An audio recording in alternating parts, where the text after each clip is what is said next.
오늘 하나님 말씀은 골로새서 3장 18절부터 공부를 하는데 개척교회 목사님 단단히 보세요. 오늘 제일 재미없는 성경 구절만 가지고 공부합니다. 참으로 이것을 가지고 공부를 하는 것은 힘이 든 것이지만은 아주 이 공부를 멋있게 내가 이끌어낼 테니까 단단히 배우시라고. 우리 골로새서 3장 18절 다 읽겠습니다. 아내들아 남편에게 복종하라. 이는 주 안에서 마땅하니라. 개척교회 목사님들 이거 설교하기 힘들지요. 성경에는 아내들아 주 안에서 남편들에게 복종하라 이것이 마땅하다. 이 세상의 인생을 사는 가장 근본적인 단위가 부부인 것입니다. 가정인 것입니다. 그런데 이 가정의 부부가 서로 남남끼리 모여서 함께 화평하고 산다는 것은 너무나 어려운 문제고 아담 하와로부터 지금까지 인생에 다가온 숙제인 것입니다. 모든 슬픔도 가정에서 출발하고 모든 기쁨도 가정에서 출발합니다. 실패도 성공도 가정에서 출발하는 것입니다. 어떻게 부부간에 만나서 잘 화목하게 사느냐, 이것은 굉장한 수수께끼고 굉장한 힘이 드는 것입니다. 그러나 여기에서 성경적인 기반을 우리가 확실히 알아야 될 것은 가정에는 남자와 여자가 모여서 한 가정을 이루는데 남녀 간에 차별을 두어서는 안 된다는 것을 확실히 알아야 되는 것입니다. 남자가 우위냐 여자가 우위냐 그런 것 말하는 것은 어리석은 일인 것입니다. 왜냐하면 하나님이 아담과 하와를 지었을 때 아담을 먼저 짓기는 했지만은 아담에게서 하와를 만들 때 뼈를 머릿속에서 머리뼈를 꺾어서 하와를 만들었다면 여자가 우위죠. 머리는 위에 있으니까. 그러나 또 아담의 발가락을 잘라가지고서 여자를 만들었다면 남자가 우위죠. 왜? 여자는 발가락 같은 존재가 되고 말 것입니다. 그런데 하나님이 아담의 옆구리 갈비뼈를 취했습니다. 옆구리는 나란히 동등하다 그 말인 것입니다. 머리도 아니고 발도 아니고 옆구리 동등하다. 벌써 하나님이 인생을 지으실 때 암암리에 주신 강력한 메시지는 남녀 평등이라는 것입니다. 남자와 여자는 평등하다. 다 같이 하나님의 형상과 모양대로 지음을 받았고 하나님의 사랑받는 존재인 것입니다. 그러므로 여기에서 남자가 우월하다 여자가 열등하다 이러한 사상은 전혀 버려야 됩니다. 그리고 또 하나님이 남자의 살을 취하여 여자를 만들지 않고 뼈를 취하여 여자를 만드는 것은 의미가 많습니다. 오늘날 과학이 발달되고 난 다음 확실히 깨달을 수 있는 것은 여러분 뼈 속에는 DNA가 들어있습니다. 물론 살 속에 피 속에도 DNA가 있지만은 세월이 흘러가서 죽으면 살도 흙이 되어버리고 피도 흙이 되어버리니까 남지 않지만은 수백 년 동안 남아있는 것이 뼈인데 뼈 속에는 DNA가 있습니다. 사람으로서의 유전자가 그 속에 있는데 그 뼈를 남자 뼈를 취해서 여자를 만들었다는 것은 남자나 여자나 똑같은 DNA를 가지고 있다. 똑같은 유전자를 가지고 있다. 열등 유전자를 가지고 있지 않다는 것입니다.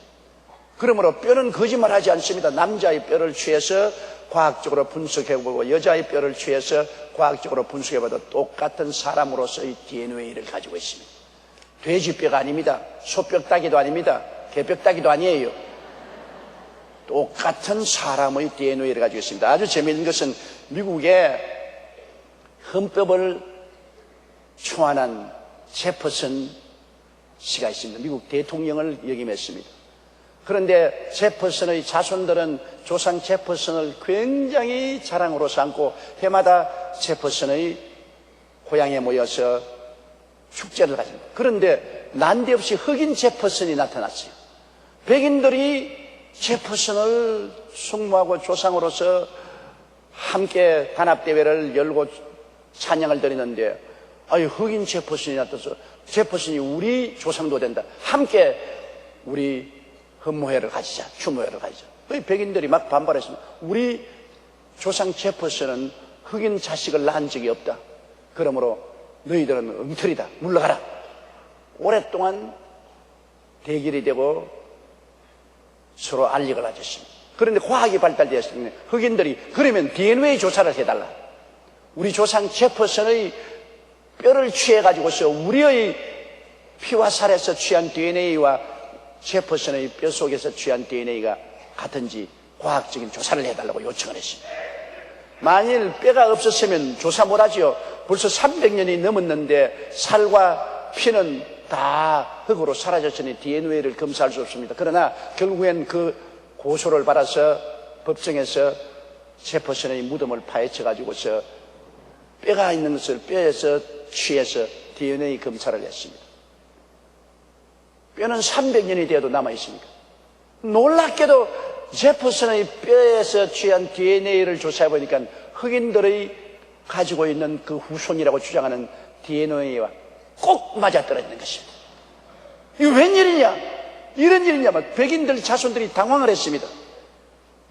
사람은 다 감출 수 있어도 하나님이 넣어놓은 DNA는 감출 수가 없는 것은 제퍼슨이 일찌감치 상처를 했습니다. 부인이 세상을 떼고 난 다음에 독신으로 일생을 보냈는데 실상은 독신으로 보낸 것이 아니고 집안에서 일을 해주던 흑인 하녀가 있었습니다. 그 흑인 하녀가 제퍼슨을 굉장히 돌보아 주었는데 아무도 입을 열지 않았으니까 제퍼슨도 입을 열지 않고 흑인 하녀도 입을 열지 않았습니다만 흑인 하녀가 임신해서 그 집을 떠났습니다. 그래서 애를 낳고 그의 이름을 성을 제퍼슨으로 붙여주었습니다. 세상에는 그 제퍼슨을 존경해서 그 하녀가 절대로 비밀을 공개하지 않았지만은 그 자손이 제퍼슨의 성을 가지고서 자손이 퍼져서 대가족이 되었습니다. 그 후손들이 우리 아버지도 제퍼슨이다. 그래서 DNA 검사를 해보니까 맞아 떨어졌어요. 그러니까 과학을 부정할 수 없지 않습니까? DNA를 부정할 수 없으니까 오늘날에는 이제 백인 제퍼슨 자손들과 흑인 제퍼슨 자손들이 같은 날에 함께 모여서 조상을 흠모하게 되었습니다. DNA는 속일 수가 없어요. 그러니 남자가 우리가 여자보다 우월하다 그러거든. 여자들이 DNA 검사하자. 당신 DNA하고 우리 DNA하고 검사하자. 그렇게 나오면 하나님 앞에서 꼼짝없이 DNA 검사하면 똑같은 DNA입니다. 남자 DNA나 여자 DNA나 똑같은 것은 남자 뼈다귀를 취해가지고서 여자를 만들었기 때문에 개뼈다귀 아닙니다. 그러므로 똑같아요. 이러므로 성경 말씀에 하나님이 남자의 옆구리 뼈를 취해서 여자를 만들었다는 것은 옆구리는 동등을 의미함과 동시에 그 갈비뼈 속에 남자와 뼈를 취해서 여자는 남자와 똑같은 인간의 DNA를 가지므로 남녀 간의 우월을 가지고 말하지 말라고 하나님이 이미 확인하게 만들어 놓은 것입니다. 그러므로 남자가 낫다 여자가 낫다 그런 것 없어요. 그러면 왜 그런 것이 사회 속에 펼쳐지게 되었느냐? 그것은 여러분 자연적으로 수렵시대는 짐승을 잡지 않아요. 남자는 체력이 강인하기 때문에 짐승을 잡는데 따라다니면서 노루도 잡고 꽁도 잡고 토끼도 잡아서 여자들은 집에서 그것을 요리하고 자녀들을 돌보기 때문에 자연적으로 남자의 육체가 여자보다 강합니다. 힘이 세니까. 그러므로 육체적인 힘이 우월하기 때문에 여자보다 더 많이 짐승도 잡을 수 있고 가정생활을 이끌어 나갈 수 있으므로 우월감을 가졌습니다. 힘을 가지고서.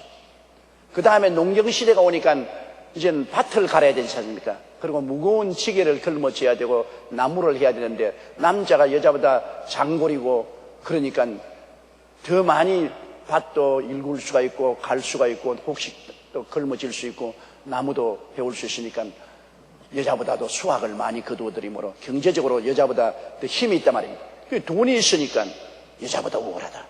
처음에는 몸에 육체적인 힘이 있으니까 여자보다 우월하다고 생각했는데 그 다음에는 경제적으로 남자가 더 활동적인 일을 하기 때문에 돈을 더 많이 가지고 있으므로 돈 가지고 여자보다 우월하다 해서 자연히 경제적으로 돈이 많으니까 남자들이 남자를 선호하게 되는 것입니다. 남자가 있으면 돈이 많이 생긴다. 그래서 교육을 많이 시켰어요. 그러므로 사회적으로 점점 이제는 산업화 시대가 다가오자 남자들이 가정에서 아들들에게 편중에게 교육을 시켰습니다. 딸보다도 아들이 더 많이 수입을 벌어올 때는 아들들에게 교육을 많이 시키고, 지적으로 남자가 우월했습니다. 그래서 전통적인 사회에서 별 도리 없이 사냥할 때는 육체적인 힘이 있어서 여자보다 강하다고 생각했고, 그 다음 농경화 시대는 여자보다도 더 많이 수입을 많이 올려서 돈이 많으니까 우월하다고 생각했고, 산업화 시대에는 이제 공장에서 기계를 돌리고 이 수입도 하고 수출도 하고 하는 일이 있어서 이 머리가 좋아야 되는데 육체의 힘과 함께 머리가 좋은 아들이 선호가 돼서 아들 교육을 많이 시킴으로 지적으로 남자가 우월하게 되었습니다. 이게 사회가 그렇게 만들어 놓은 것입니다. 하나님이 그렇게 만드는 것이 아닙니다. 그런데 이제 와서 그것이 다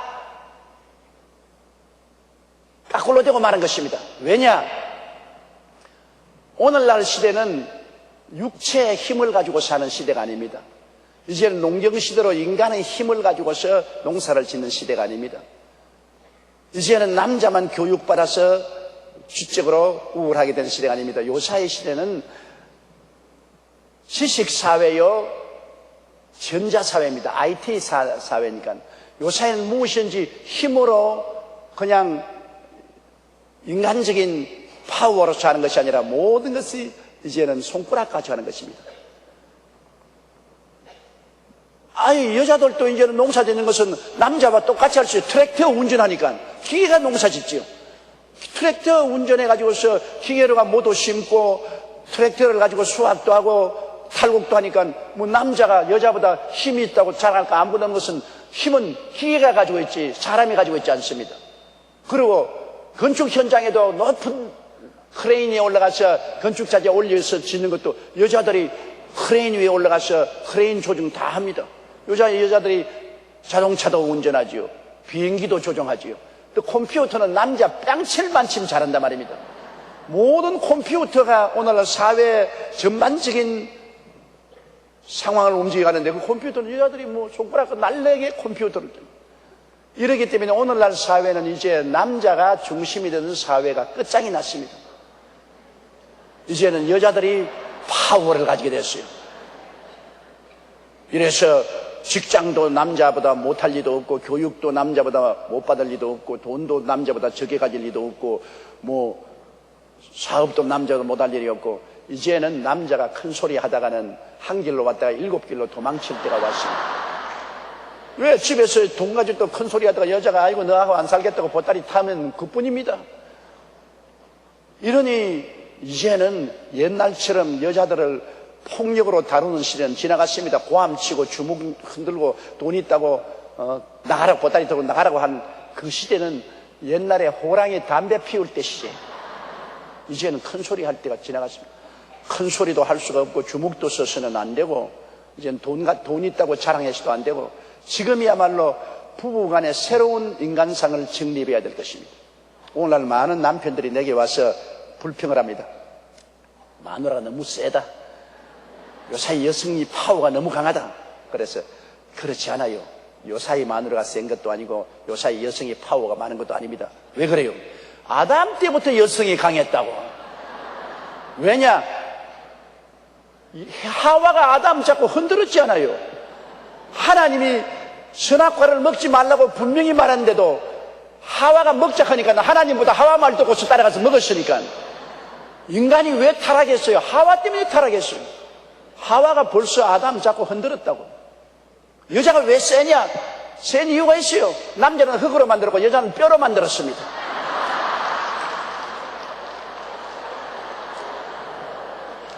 남자는 흙을 취해서 하나님 만드는데 여자는 남자의 뼈를 취해서 만들었으니 뼈가 흙보다 얼마나 단단합니까? 그러므로 남성 동지 여러분, 여자하고 부딪히지 마세요. 부러진다고. 흙이 뼈에 부딪히면 난도질이 난다고. 그러기 때문에 이제는 남성이 우월이다, 여성이 우월하다, 그런 시대는 지나갔고 남녀 동등입니다. 하나님 앞에 동등이고 이제는 사회적으로 동등입니다. 그러면 남녀 간에 동등이지만은, 그러나 어떠한 단체를 이루기 위해서는 조직은 지켜야 되는 것입니다. 조직과 질서는 지켜야 돼요. 똑같이 다 리더가 되겠다면 따라오는 사람 누가 있습니까? 어떠한 단체를 이끌어가더라도 조직이 있어서 리더가 있고 참모들이 있고 따라가는 사람이 있고 그런 것이 있는 것입니다. 그러므로 가정의 단위란 뭐냐? 남편을 머리로 삼고 여자를 수종으로 삼고 그러고 사는 것입니다. 그러면 머리가 더 훌륭하나요? 머리는 대표하는 직위가 있지 훌륭해서 머리가 된 건 아닙니다. 아무리 목 하나만 떼놓고 니 혼자 살아가면 목이 댕글댕글 돌아다닙니까? 목이 아무리 해도 팔이 있어야 모든 것을 취할 수 있고 다리가 있어야 걸어다닐 수 있죠. 그리고 팔다리는 아이고 목에 얹어놓고 다니니까 귀찮다 떼버리라 하면 컴퓨터 없는 기계는 움직이지 못해요. 머리가 지시를 해줘야 팔다리가 움직이죠. 그러므로 서로 어찌할 수 없는 하나의 조직체로서 유기적인 관계를 맺고 살기 위해서 그 위치가 다르지 권력이 다른 것이 아닙니다. 위치만 다를 따름인 것입니다. 그러므로 남편은 한 가정의 머리가 되고 리더가 되고 아내는 그 뒤를 받들어주는 수욕이 되는 것입니다. 가정이라는 한 수레를 이끌어 나갈 때 둘이가 다 앞서 끌 수는 없잖아요. 남편이 끌고 아내는 뒤에서 밀어주는 이런 지위가 다릅니다. 위치가 다르지 인격적인 차이가 있거나 인권적인 차이가 있는 것은 절대로 아닙니다. 그러므로 우리 성경 말씀에 남녀는 동등하게 지음을 받았으며 동등한 인권을 가지고 있고 동등한 DNA를 가지고 있으나 한 가정을 이룰 때는 아내는 남편의 머리가 되어서 리더십을 발휘해서 이끌어가고 아내는 복종하여 따라가야 됩니다. 이끌어가는 사람하고 따라가는 사람이 있어야 한 단체가 이루어지는 것입니다. 물론 남편이 이끌기 전에 충분히 인원해서 어느 광장으로 갈 것을 동일 인원을 해서 합의를 하고 이끌어가야지 지멋대로 이끌어가는데 뒤에서 밀어주지는 않잖아요. 누구나 요사이 사회에 마누라 허락 안 받고 이끌어가다가는 박살난다고 그냥 뒤에서 나 안 밀어주니까 니 혼자 이끌어 가거라. 혼자 어떻게 이끌어 갑니까? 아내가 뒤에 밀어줘야지. 그러므로 둘이가 충분히 서로 인원해서 대화와 타협을 통해서 그래서 갈 방향을 함께 결정을 해놓고 난 다음에 이끌어가는 것입니다. 여러분 일본 사람하고 한국 사람의 다른 점이 있어요. 제가 일본에서 10년 동안 선교를 했기 때문에 잘 아는데 일본에서는 무슨 일을 계획할 때는 위원회가 모이는데 아침에서 저녁까지 토론합니다. 모든 사람이 이야기를 다 해요. 다 하고 했던 말 또 하고 했던 말 또 하고 했던 말 또 하고 그러고 난 다음에 또 점심 먹자. 먹고 난 다음에 또 모여서 또 했던 말 또 하고 했던 말 또 하고 했던 말 또 하고 그러니까 나중에는 전부 다 지쳐가지고서 이견이 하나로 뭉쳐져요. 나중에 할 말 다 하고 난 다음 이견이 하나로 뭉쳐져 나와가 그 다음에 결정하면 일사불란하게 그 길로 나갑니다. 그게 우리 한국 사람들입니다. 한국 사람 청 모이면 선배나 리더가 이렇게 결정했다 땅땅땅 따라오느라 잔소리하지 마라. 뭐 잔소리하냐. 선배가 시키면 따라오는 것이지 리더가 하면 따라오는 것이지. 뭐 다른 사람 말도 할 여가도 안 주고 의견을 표출할 시간도 안 주고 그냥 리더십을 바라니까 아이고 일본 사람 일주일 동안 앉아서 아이고 웃기네. 우리는 1시간 만에 결정해버린 것을. 그랬는데 나중에 일을 시작하고 난 다음에 한국 사람 뒤에서 쥐어 튼단 말입니다. 일본 사람들은 한번 결정하면 일사적으로 나가는데 한국 사람 뒤에서 자꾸 쥐어 털고 발 걸고 잔소리하고 안 따르고 모래알처럼 흩어지고 결국에는 일이 성사되지 못하고 중도에서 포기되는 일들이 많습니다. 이러므로 충분히 미리 서로 토의하고 대화해서 아직 그냥 결정이 안 나가던 밥 먹고 또 대화하고 밥 먹고 또 대화하고 부부간에 결정할 때 남편이 마음대로 결정하지 말고 부인하고 대화를 하되 한 달 동안 안 되거든 1년도 하라고요. 어디로 이사 갈 것이냐, 사위를 어떤 사람 얻을 것이냐, 누구에게 시집을 갈 것이냐, 애들 학교를 어디를 보낼 것이냐, 무슨 사업을 할 것이냐 이런 것을 남편 혼자 결정해서 여보 당신 따라. 그럼 부인이 삐뚤어져 가지고서 입이 이만큼 나와 가지고서 마음대로 해. 내가 왜 따르기는 왜 따라. 너 하는 대로 해봐. 그렇게 되면 만사가 안 되잖아요. 뒤에서 뜨거운 마음으로 밀어주고 앞에서 즐거운 마음으로 끌어주면 두 사람이 연합하면 못할 일이 없지 않아요. 성경에도 두 사람이 땅에서 합심하여 구하면 하늘에 계신 아버지가 이루는데 마누라 따로 기도하고 남편 따로 기도하면 하나님 시끄럽다 시끄러워 나 안 들어주겠다 골치가 아프다 그렇게 하실 거 아닙니까? 남녀가 합쳐가지고 기도하면 왔다 너희 합쳤구나 알았어 두 사람이 땅에서 합심하여 구하면 하늘에 계신 아버지가 들어주겠다 했으니 내 들어주마 그렇게 되지 않습니까?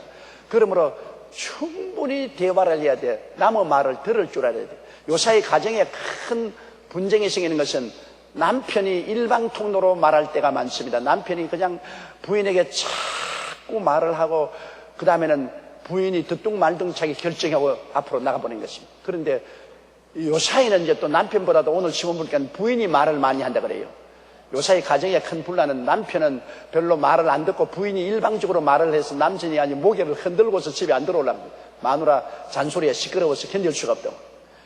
서로 대화를 해야 돼요. 오늘날 가장 큰 문제는 대화 시간이 없습니다. 남편은 사업에 바쁘고 시달린다고 해서 집에 들어오면은 그냥 밥 먹고 난 다음에 텔레비 보고 신문 보고 있습니다. 부인이 여보 이야기 좀 하자. 텔레비 좀 봐야지. 시끄럽다. 신문 보고. 신문과 텔레비가 친구입니다. 그럼 부인은 부인대로 외롭고 고독하죠. 이래서 대화가 안 되죠. 부인도 부인대로 자기 세계를 따로 가지고 있고 남편은 남편대로 따로 세계, 자식은 자식대로 세계를 따로 가지고 있고 대화가 안 되니까 점점 거리가 멀어지고 나중에는 오해가 들어오면 분열이 생기는 것입니다. 대화를 많이 해야 되는 것입니다. 많이 만나서 쓸데없는 이야기도 자꾸 들어줘야 돼요.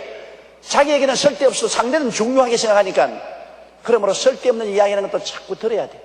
들어주고 또 나도 말하고 그래서 서로 대화를 통해서 수용할 건 수용하고 못할 건 뭐라고 이해와 동정과 사랑으로 결론에 도착해야 되는 것입니다. 어린아이도 안 같이요 여러분. 어린애라고 해서 말하면 시끄럽다. 어른들 이야기하는데 무슨 잔소리냐. 가만히 있어. 저 건너방에 가서 텔레비나 봐. 숙제나 해. 그러면 애들이 상처 입지요. 그 상처는 오래 갑니다. 저는 중학교 때 입은 상처가 지금도 마음에 있어요.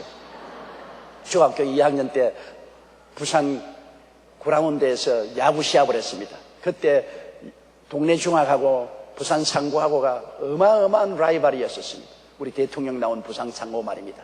저는 동네 중학교 때 있는데 그래서 일진을 태하는데 그때 막 굉장한 시합이어서 우리가 그냥 박수를 치고 뛰고 꿀리고 야단내서 그라운드에서 그날 야구 시합에 동네 중학교가 이겼습니다.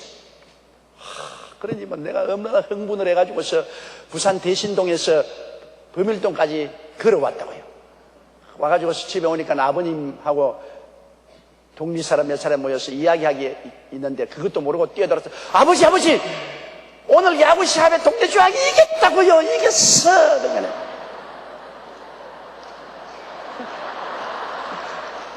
우리 아버님이 야 어른들 이야기하는데 시끄럽다 잔소리하지 마. 들어서 공부나 해. 그 아버님께서 동리 사람들하고 모여서 뭐 반상회를 했는지 뭐 그런 거 하는 것 같아요. 중요한 일이니까 내 중학교 2학년짜리가 와서 고함을 치고 들어오니까 어른들 이야기하는데 시끄럽다고 넌 방에 들어서 공부나 해라는 말은 정상적으로 할 수 있는 말이지만은 나는 그때 타격을 입었습니다. 얼마나 타격을 입었던지 내가 방으로 들어가면 혼자 어른이라고 큰 소리 하네. 나도 빨리 어른 돼야지. 두고 봐라. 나도 빨리 어른 돼야지. 그런 마음이 생겼는데 그 상처가 어른이 된 지금도 있다고. 지금도 우리 아버님 보면 내 마음속에 감정은 없지만 무슨 생각이 떠나면 야구 시합이 이겼다 하는데 아버지가 내 말 안 들어줬지. 그 말 지금도 가슴 속에 그것이 엉어리 가지고 있어. 그러므로 대화는 반드시 해야 돼. 쓸데없는 소리 한다고 시끄럽다 그 말 하지 말아야 돼. 부인이 남편에게 조잘조잘 말할 때 남편에게는 시끄러운 소리가 들리지만 부인에게는 심각한 말이란 말입니다. 자기 마음에는. 그러니까 들어줘야 돼. 시끄러운 말이라도 들어줘야 돼. 속으로 참 쓰레기 같은 말 한다. 그건 지 속으로만 생각할 일이지 겉으로는 그러지 말고 알았어. 고개 끄덕끄덕하고 관심을 기울여줘야 돼. 또 남편이 무슨 자기 변명을 말하고 쓸데없는 말을 해도 부인이 제가 거짓말한다는 걸 분명히 알면서도 제가 거짓말하고 입에 침도 안 묻히고 말을 한다.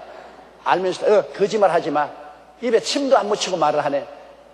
그렇게 말하면 완전히 원수가 되어버리면 합니다. 남편이 제가 분명히 변명하고 거짓말한다고 할지라도 부인은 속아 넘어져야 돼.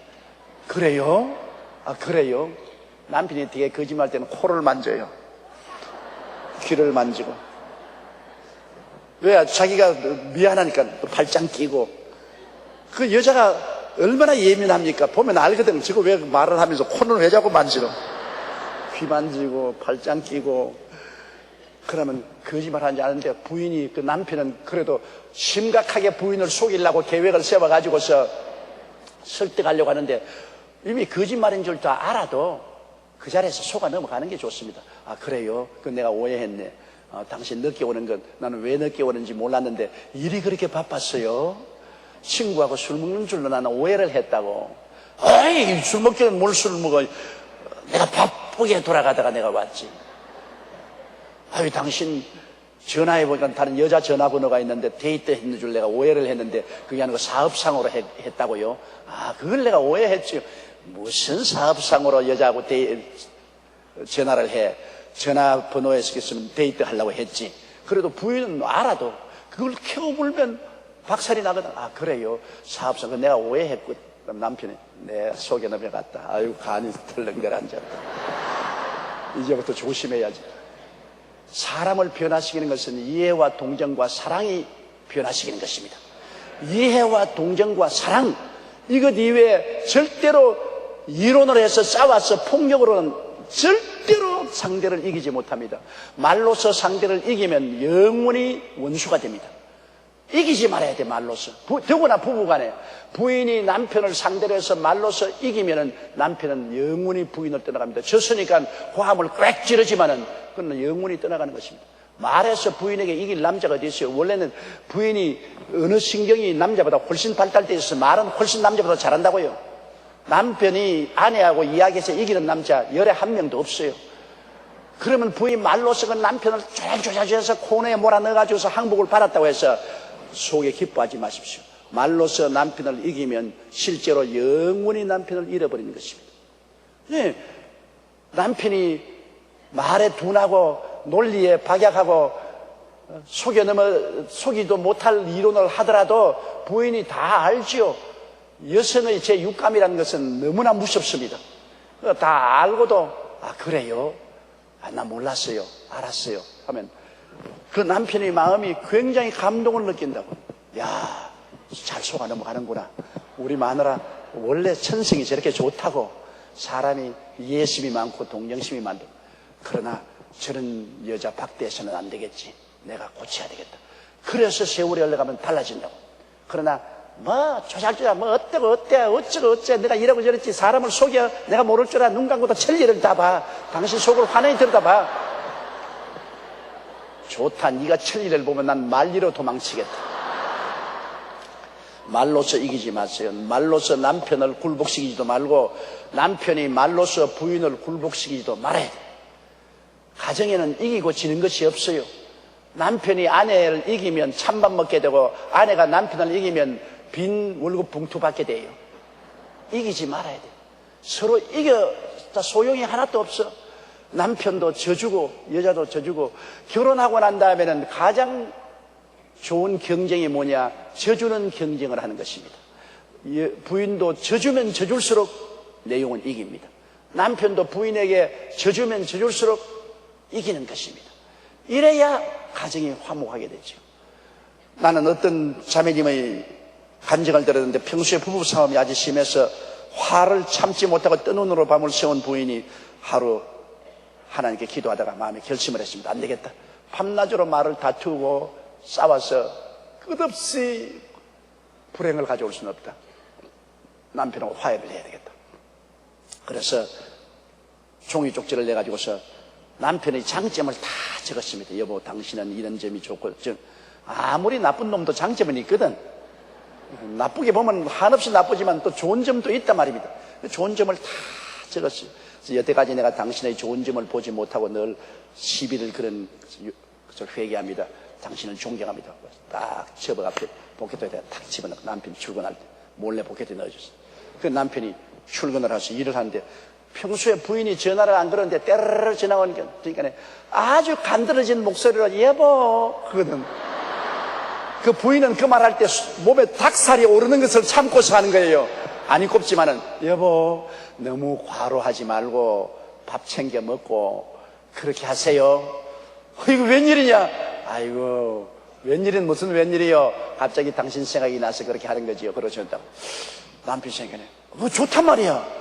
아유 늘 싸움이나 걸고 싸웠던 여자가 다정한 목소리로 너무 일 많이 하지 말고 밥 챙겨 먹으라 하는데, 그래 점심때가 돼서 포켓토에 이렇게 손을 포켓토니까 종이 쪽지가 들어있거든.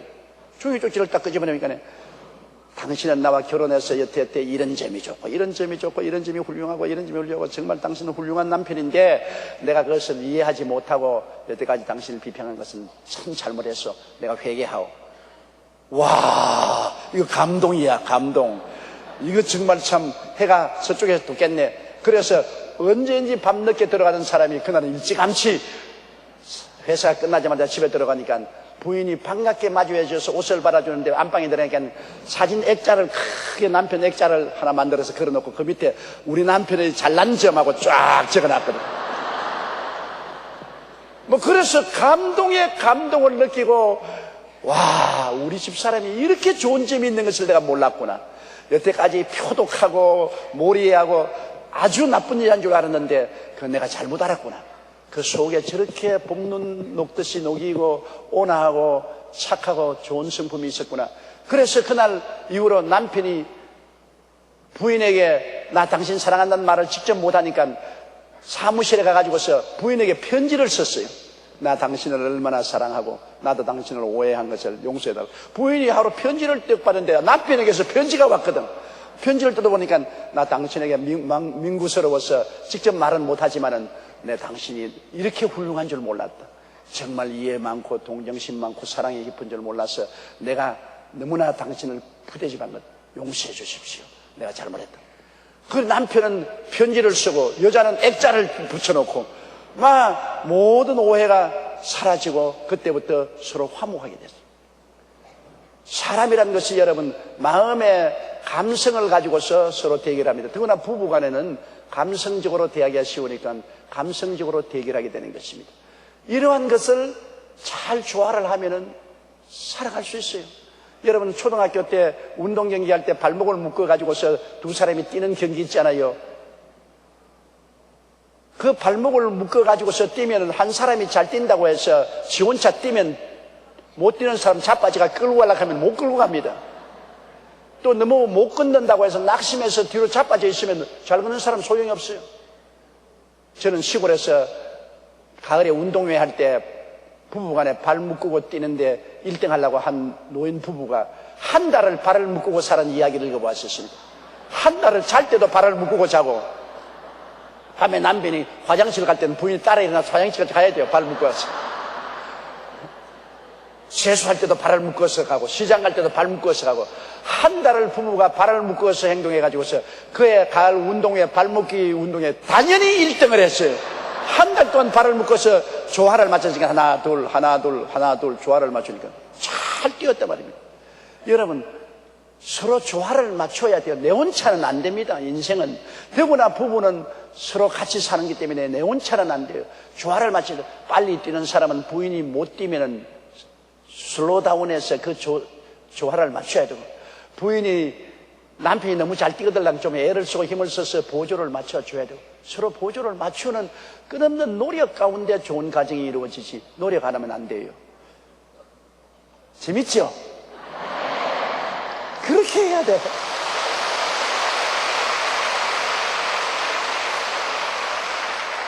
그래서 여기에 남편들의 아내 사랑하며 괴롭게 하지 말라. 이 아내 사랑하지만 사랑은 여러분 아가페 사랑입니다. 헬라어로.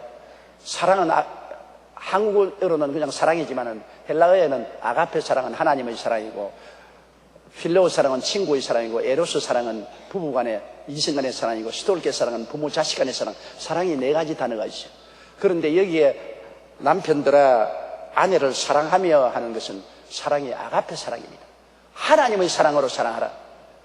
여러분 하나님의 사랑은 뭡니까? 우리를 정죄하지 아니하고 비평하지 아니하고 판단하지 않고 죄를 지었음에도 불구하고 못났음에도 불구하고 빈손들었음에도 불구하고 무조건 사랑해 주는 것이 하나님의 사랑인 것입니다.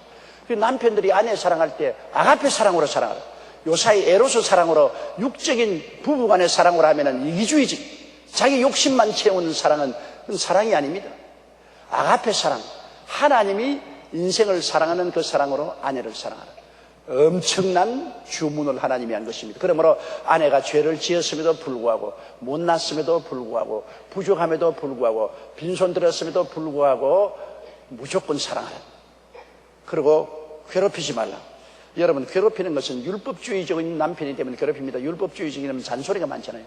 너 왜 이렇게 했느냐, 부엌에 들어가서 행주 들고서 왜 행주는 빨아서 넣지 않고 이렇게 그대로 내놓았느냐, 밥그릇은 왜 씻어서 가지런히 놓지 않고 이렇게 흩어 놓았느냐, 이부자리는 왜 이렇게 했냐, 벽에는 이슬자리에 갖다 놓아야지, 아유, 이 집안에서 책상은 책상대로 이술까지. 잔소리가 너무 많습니다. 율법주의자는 자꾸 남의 결점을 바라봅니다. 남을 벗기고 핥히고 먹칠하고 짓밟습니다. 아내를 괴롭힌다는 것은 남편이 율법주의자가 되기 때문에 괴롭히는 것입니다. 자꾸 자기의 율법적인 판단으로 이웃을 판단하는 것입니다.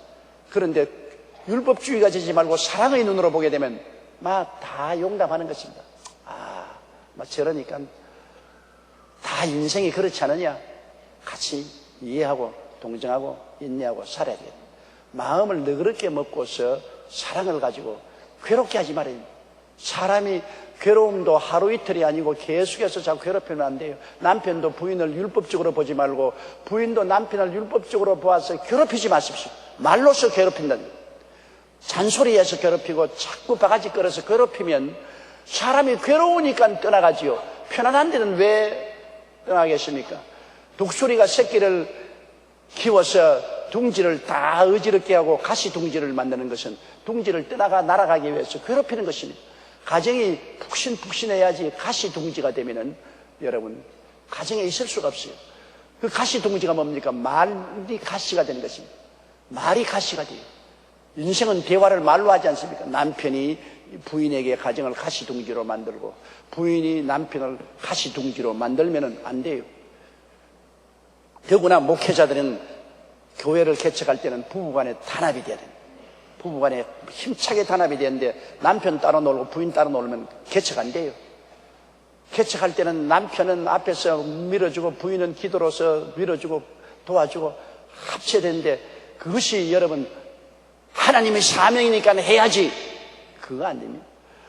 부인이 감동을 해서 남편을 밀어주게 하려면 남편이 부인을 사랑해야 돼. 어려울수록 부인을 개척하는 목사님은 부인을 사랑하고 위로해야지. 그럼 코가 싱그려서 내가 굶고 헐벗고 굶주려도 이런 남편을 어디서 만나겠노? 이런 남편을 위해서 내가 죽도록 기도하고 뒤를 밀어야지. 그런 감동을 시켜야지. 인생은 감동으로 사는 것이 인생이지 논리로 사는 것이 아닙니다. 논리로 너도 주의 종하고 시집 올 때는 고생할 것 알고 각오하고 왔지 않느냐, 너도 사명을 가졌으니 나에게 복종하고 나를 밀어라. 그건 이론이지. 인간은 이론으로 살지 않습니다. 인간은 감동으로 사는 것입니다. 마음의 감격으로 살아요.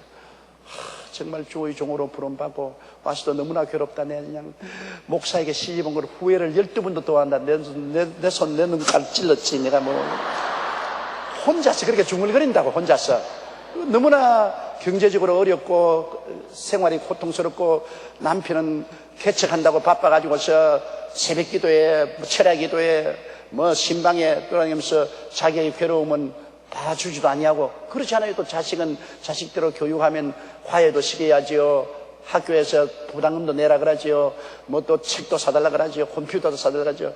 괴로움은 혼자 당하고. 그런 부인의 사정을 알고 남편이 감동을 시켜야 돼요. 막 아주 꿰지도록 사랑을 해줘야 돼요. 그냥 사랑을 꿰지도록 사랑을 해줘야 돼요. 그냥 많이 포옹도 해주고 뽀뽀도 많이 해주고 쓰다듬어주고 등을 두들겨주기도 하고 고맙다고. 신방 가서 맛있는 떡이 나오거든. 그거 손수건에 사가지고서 그거 먹어서 아니면 여보 내가 신방 가니까 떡이 너무 맛있더라. 내가 당신 생각이 나서 목이 메어 먹을 수가 없더라고. 가져와서 부인은 그거 안 먹어도 요사이 그 떡 하나 먹었으면 무슨 효과가 있어요. 그러나 감동을 합니다. 이야, 나를 생각하고 이런 떡이라도 하나 갖다 왔구나. 감동이 돼요.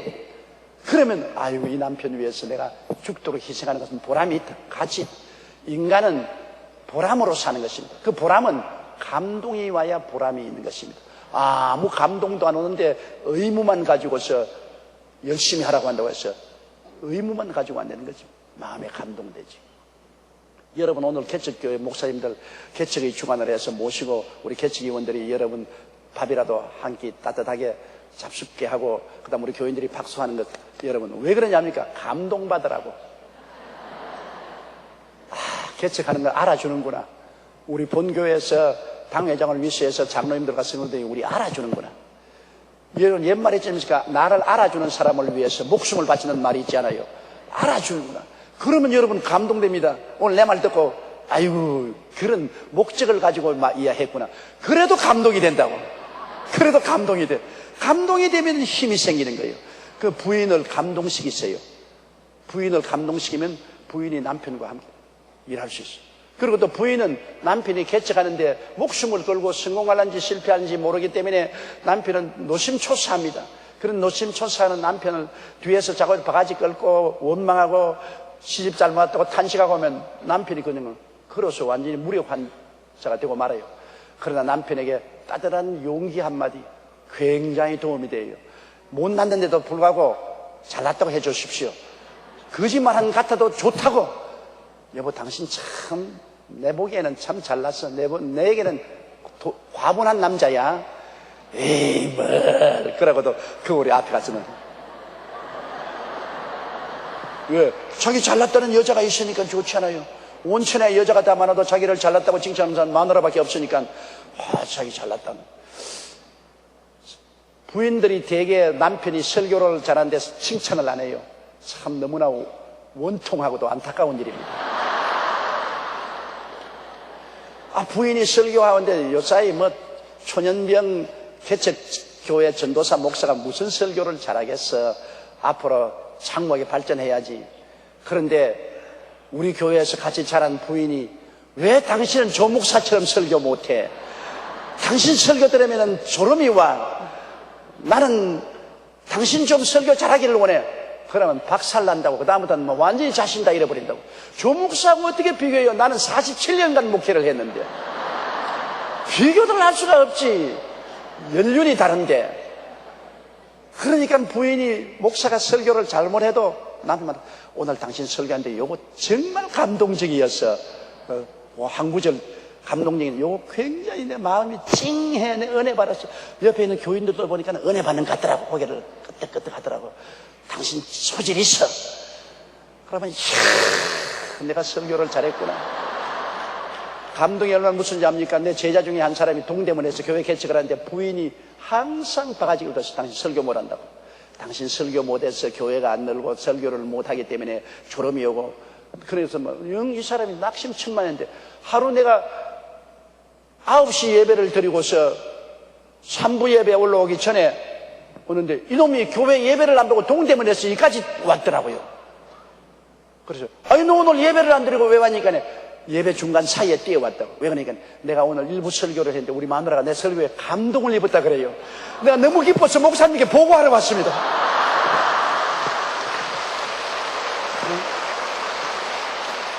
부인이 은혜 받았다는 그 한마디가 너무나 벅차가 자기 혼자 듣고 있을 수가 없어가 동대문에서 여의도까지 뛰어와가지고서 그 말 내게 보고하고 그 길로 뛰어가더라고요.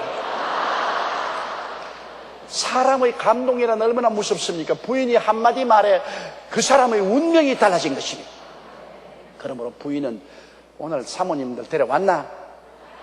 안 데려왔으면 후회로다. 부인이 사모는 남편을 자꾸 격려시켜야 돼. 감동을 시켜야 돼. 용기를 주고 힘을 줘야 돼. 그러면 남편이 백전불구하고 나갈 수 있어. 남편은 아내를 사랑하고 괴롭히지 말고 부인은 남편에게 용기를 넣어줘야 돼. 용기와 힘을 줘야 돼요. 사람이 못난 점도 많지만 장단점이 많이 있어요. 못난 점은 제껴버리고 잘난 점을 가지고 자꾸 격려하고 칭찬하는 것입니다. 여러분 칭찬은 삶의 비타민입니다. 사람의 비타민이 없으면 힘을 잃어버리는 것입니다. 비타민 E, 비타민 C 얼마나 필요합니까? 칭찬은 바로 비타민인 것입니다. 여러분 이 세상에 살면서 뭘 같이 살고 한 집안에 있으면서 밤낮 칭찬이야. 밤낮 비타민 먹어야 돼요.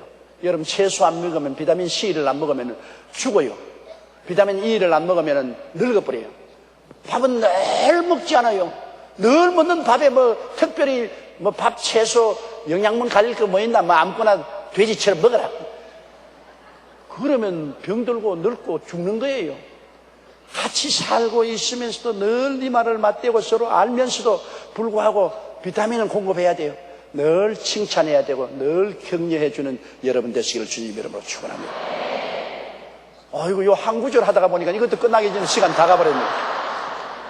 한번 요 구절 따라 크게 소리내 읽어주시기 바랍니다. 남편들아, 아내를 사랑하며 괴롭게 하지 말라. 오늘은 이것만 가지고 끝마치겠는데, 이것만 해도 여러분은 오늘 100만 달러 설교 들었습니다. 오늘 목회자 여러분도 100만 달러 설교 들었습니다.